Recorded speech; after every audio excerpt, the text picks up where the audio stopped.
My name is Armani Blackson, 21 years old, from New Jersey, Camden. Medical assistant currently. And I've been an MA for a year now. Propel America improved my life by getting me a career job at 21 years old. So I heard about Propel a little tiny bit during high school. I found something that was 6 months. It was online. It kept me working. I feel like being online was one to get you to know how to navigate the system by yourself.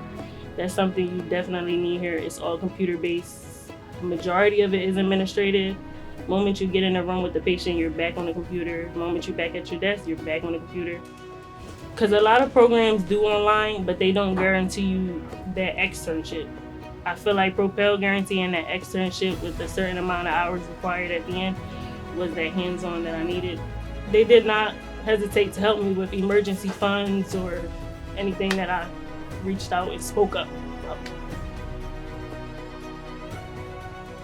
So now that I completed my MA cert, I am going back for LPN.